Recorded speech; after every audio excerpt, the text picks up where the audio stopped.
Sistema Verdes Mares.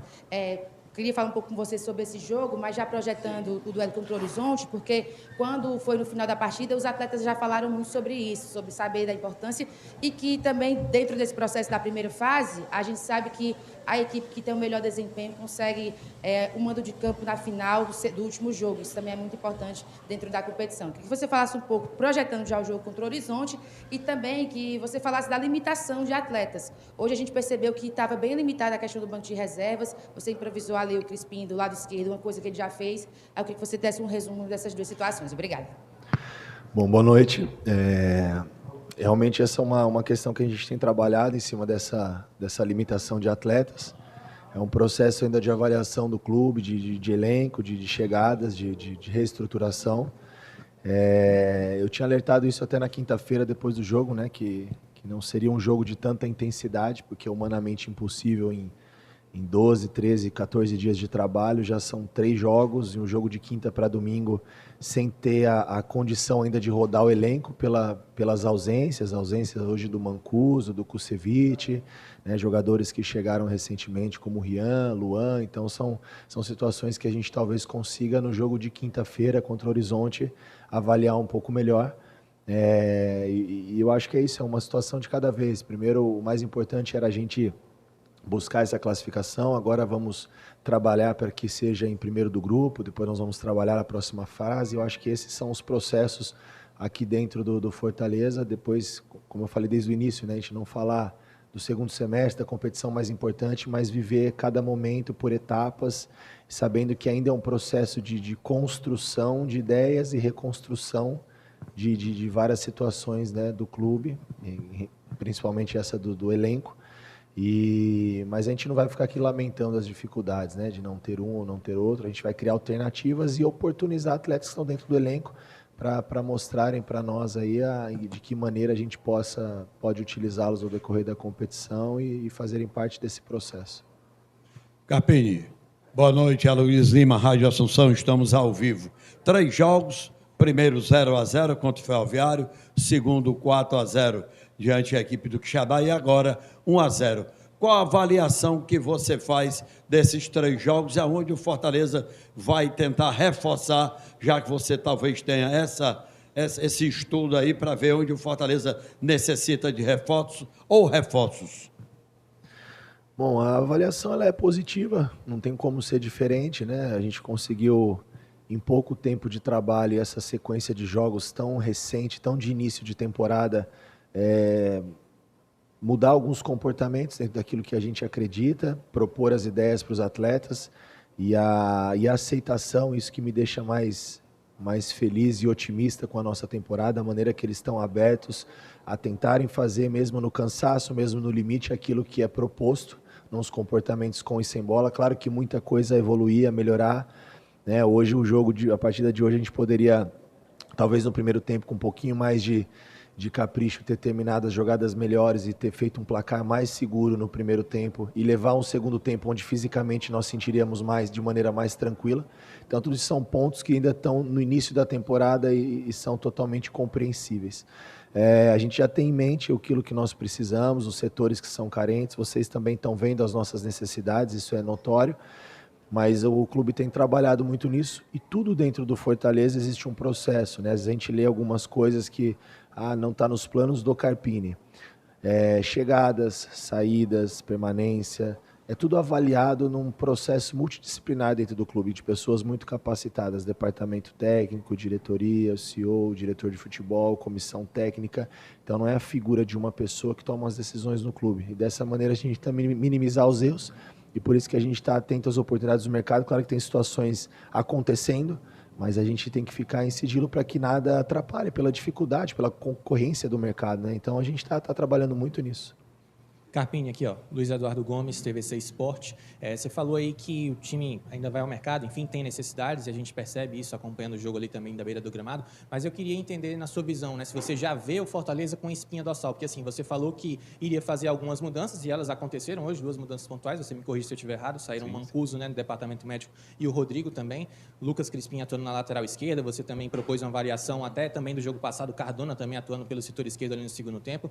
O Carpini já vê uma espinha dorsal reforçar o desse Fortaleza com pequenos pontos a serem ajustados? Você já percebe isso na formatação do chamado time ideal do Fortaleza, assim, no seu pensamento? E outro questionamento que eu queria te fazer em relação à bola parada, né? Em um certo momento, Mailton nas cobranças, Lucas Crispim, Pochettino, numa temporada em que os jogos vão ser tão equilibrados, em que o Fortaleza, você mesmo disse isso, vai ser o time a ser batido. Qual a importância da bola parada, dessa versatilidade, né, de opções que você tem? Porque a gente sabe que muitas vezes um jogo tão equilibrado, a bola parada pode decidir jogos. Com certeza. Em relação à Espinha, a gente já tem em mente alguns atletas que vão ocupando uma liderança natural, que é esperado, e dentro do processo todos estão tendo oportunidade. O jogo passado foi o Rodrigo, esse jogo foi o Rosseto, já entrou de novo o Lucas Emanuel, entrou o Prior, preciso ver um pouquinho o Cauã, tem os meninos que vão subir e vão fazer parte do processo agora que estavam na Copa São Paulo. Então a gente vai aproveitar, né, como eu disse sempre, esse período de campeonato estadual, uma extensão da pré-temporada, e para eu conhecer tudo aquilo que eu tenho em mãos e os jogadores que vão realmente fazer parte da espinha de todo o processo do Fortaleza, né? Então, eu não gosto de caracterizar, claro que a espinha ela é importante, mas eu não gosto de caracterizar muito essas titularidades, porque vão ser muitos jogos, muitas competições, a gente vai precisar rodar muito o elenco, todos são muito importantes no processo, os que aqui ficaram e vão ficar, e as chegadas, então a gente vai, claro que tem as bases ali, os pilares que são importantíssimos.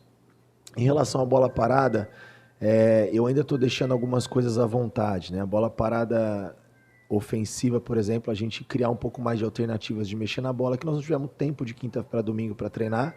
Agora, talvez para a próxima rodada a gente consiga um pouco mais. E as cobranças frontais também, até para a gente ver, né? Ver o Mailton, ver o Pochettino, ver o Crispim, apesar de a gente já conhecer e acompanhar, eu ainda estou dando um pouco mais de liberdade para que eles tenham autonomia no jogo de fazer, mas isso é uma coisa que a gente vai definir, quem é o nosso primeiro batedor, quem faz a falta do pé aberto, quem faz a falta do pé contrário, para a gente também não ficar com essa coisa muito em aberto. E, por exemplo, num jogo como hoje, nós tivemos 3 faltas frontais, se a gente tem um batedor já definido, a chance de a gente achar uma bola de gol, né, faz uma, faz duas, aí, né, vai pegando a batida e fazer o gol, eu acho que é melhor, eu acho que assim fica mais organizado, até para quem também está atacando a bola. Então são situações que a gente precisa um pouquinho de tempo para ir construindo as ideias. Tiago Carpini, boa noite. Jorge Telmo, Rádio A Voz da Fiel. Gostaria de saber de você qual foi a dificuldade maior que o Fortaleza teve para ampliar mais o marcador e quantos laterais esquerdos você vai pedir? 1 ou 2 laterais esquerdos para o Fortaleza? Foi a questão física, eu acho que esse foi o maior dificultador. E a gente estava até falando sobre isso no vestiário. A equipe do Maracanã é uma equipe, né, aguerrida, mesmo com a situação delicada na competição, competiu, impôs dificuldade, uma equipe organizada, não teve momento alguma vergonha de baixar todas as linhas e jogar por uma bola e marcar da maneira que eles marcaram. Então isso criou muita dificuldade para nós. E o aspecto físico para o Fortaleza hoje foi o fator preponderante.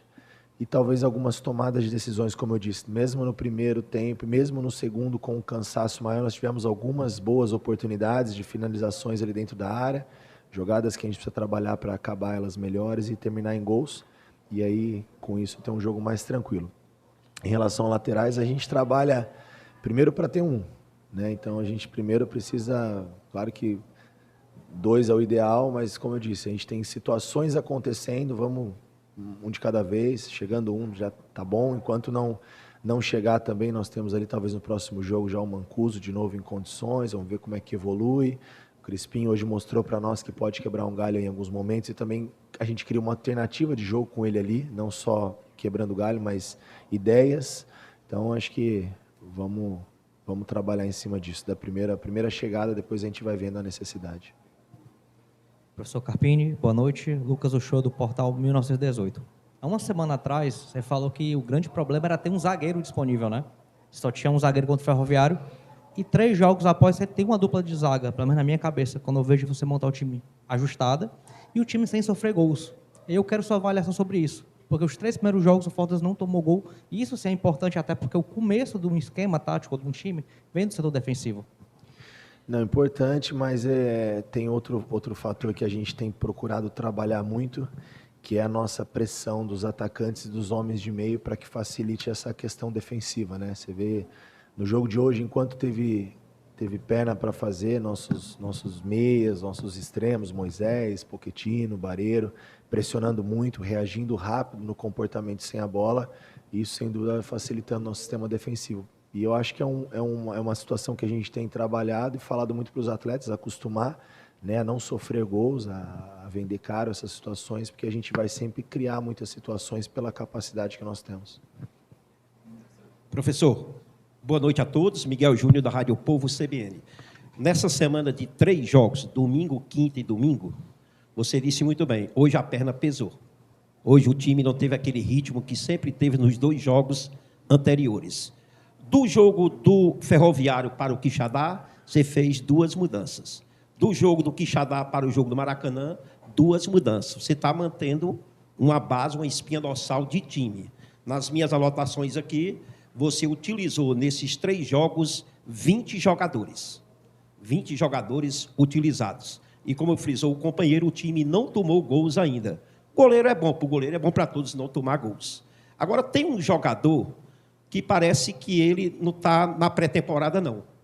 É o Mailton. Você que é do Sul e Sudeste, lá é 110 o volt, certo? Aqui é 220. O Mailton é ligado direto, 220. Você não manda ele segurar um pouquinho, Mailton? Tá? Porque o Mailton, desde o primeiro minuto ao último, para ele é um jogo só. Não tem que ficar atrás. Ele não é lateral direito, ele é um ponta direita. Esse seu sistema com 3 volantes, você não tem lateral, não. Você tem alas, pontas. Crispim e Mailton. É ruim falar de jogador individual, mas não fala do Mailton aí, por gentileza. Bom, acho que esse é um ponto importante. Acho que a adaptação à voltagem foi rápida, né? Já é 220, chegou, se adaptou rápido. Mas é um atleta que a gente precisa não deixar, não limitar o que ele tem de melhor, que é essa profundidade, que é a parte ofensiva, e trabalhar muito a parte final dele, porque ele tem muita facilidade de chegar no terço final do campo, mas acho que a gente precisa ajustar as melhores escolhas. E mesmo jogando nesse sistema com 3 volantes, hora a gente pode usar meias também nos corredores, nós vamos variar isso durante a temporada, aí nós precisamos ter uma linha defensiva um pouco mais estruturada, nós não podemos ter só os nossos 2 zagueiros correndo para trás, então ele também precisa cuidar um pouco da parte defensiva. Eu acho que é isso que é o nosso desafio, melhorar e potencializar essas coisas nele para que ele seja um atleta ainda mais completo. Então, um atleta que se adaptou rápido, né, tá se sentindo em casa, acho que a maneira que o grupo recebe os atletas que chegam, não só o grupo de atletas, mas o grupo Fortaleza, as pessoas, staff, é um ambiente muito acolhedor, muito familiar, isso facilita muito a adaptação para quem chega. Eu posso falar isso também por experiência própria. Então, acho que é isso, potencializar o Mailton. Temos também, não podemos esquecer que a gente usou o Mancuso na esquerda, mas ele também é um lateral direito, outra capacidade interessante. Em momentos nós podemos fazer uma dobra com 2 jogadores nesse perfil, né? O Mailton pela linha da frente.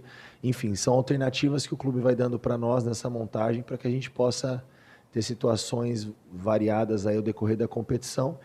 Em relação a rodar o sistema, eu acho o sistema e as peças eu acho importante. A minha vontade era até de rodar mais, para ser bem sincero, mas a gente sabe que o campeonato estadual a gente encara com respeito e responsabilidade, e se eu rodo demais e as coisas não acontecem como a gente espera, porque precisa, claro que rodar, ajustar, ver, avaliar e ganhar, né? Então, se tudo isso não acontecer, eu vou ficar olhando, eu sei tudo que eu tenho em mãos, mas eu não tenho pontuação suficiente, daqui a pouco a gente começa o ano de uma maneira que a gente não precisa. Então, a gente foi um pouco mais precavido, corremos alguns riscos, né, de início de temporada, mas acho que agora o jogo do Horizonte, por exemplo, é um jogo que a gente pode rodar e observar um pouco mais algumas peças. Vamos para a última. Boa noite, Carpini, Marta Negreiros, do Globo Esporte. Eu queria que você falasse um pouquinho sobre a importância de ter Bareiro marcando hoje e o Kaique marcou no jogo passado, né? Desses caras que têm essa responsabilidade maior do gol, começarem a balançar as redes logo no início da temporada para seguir desde o começo com essa confiança que também é importante ali, principalmente para o centroavante. Claro, são os caras de bola final, né? O homem-gol nosso ali, o Bareiro, o Kaique também tem essa função. Eu acho que o 9 ali, quando ele passa muito tempo sem marcar, começa a trazer um peso. Então, aproveitar esses momentos, o estadual, as oportunidades e fazer gols, né? É importante para que eles ganhem ainda mais confiança para a sequência da temporada, que vão ser jogos e competições muito duras. Não só os 2 9, né? Mas eu acho que o jogo passado do Pochettino, né? Ele voltar a marcar gols. Nós precisamos também estimular mais essa tomada de decisão dentro da área do Moisés. É um desafio. Ele tem a facilidade de pisar na área, tem a facilidade de tirar da frente. Agora a gente precisa fazer ele também terminar melhor as jogadas e fazer os gols. Isso vai acontecer, porque é um cara que trabalha muito e tem muita capacidade. Mas em relação à sua pergunta do Kaique do Barreiro, é muito importante para nós e principalmente para o atleta, para que ele se sinta cada vez mais confiante e seguro.